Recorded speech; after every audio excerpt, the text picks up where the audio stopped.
Happy New Year, everyone. It's Anthony with Land Title here. I just wanted to bring you your update for the first to know for the month. It's January, and we had a dramatic improvement last month in interest rates, and they've tend to stay low so far. So that's exciting, about a 6% or 6.6% on the national average right now. This is from Mortgage News Daily. The good news is I wanted to bring in the new year with a little bit of optimism here because we got to talk about some just facts about what happened this last year. And I think as we've kind of closed out the year, you can see the average sales price has stayed up pretty well, right? The last half of the year looked really good. We're up 4% from this time last year on the average single family close price. If you look at that condo townhouse price, we're up around 1%. So like things are plugging along, right? They've stabilized in Colorado. It's definitely in the Denver metro area. If you look at it by price per square foot, you can see it's increased a little bit more than that. Things are looking good, right? This is a good sign for the market, but it's all because inventory has been so low. Now, there's a couple of things here, right? Active units, 4,700 units, were down 26% from this time last year. That's a cause for concern as we're going to see interest rates be lower and buyers come back into the marketplace and really start to purchase some things because the new listings are right where they were a year ago. We definitely listed less homes in 2023 than we did in 2022.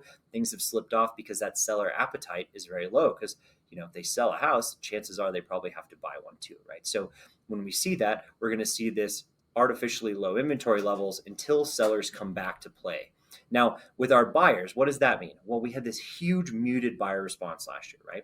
2,300, barely above where we were this time last year in December. But if you look at that dark blue line, it is definitely the lowest we've seen over the last 5 years, right? And honestly, probably closer to over the last decade or even more. Maybe 2011 was the last time that we had this many under contracts this low, right?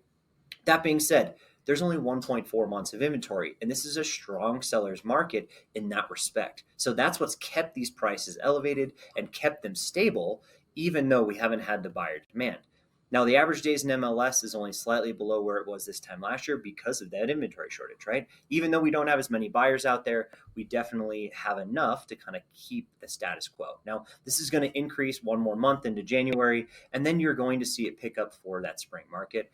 Now, that percentage close price to list price, 98.6%, really right on par with where we were a year ago. But the big difference being that almost 50% of deals coming into land title have concessions, right? So when you have concessions, it's a little misrepresented in this data here. So definitely take that with a grain of salt. Talk to your clients about that so they know what to expect. Now, some of that will go away as you start to see buyers increase, definitely.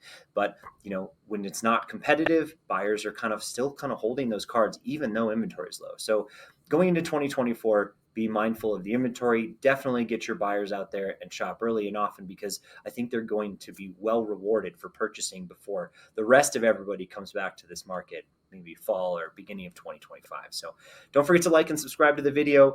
Hopefully you enjoy these and catch you next time. If you need other local insights or other market data, reach out to me. I'm Anthony at Land Title. Have a good one.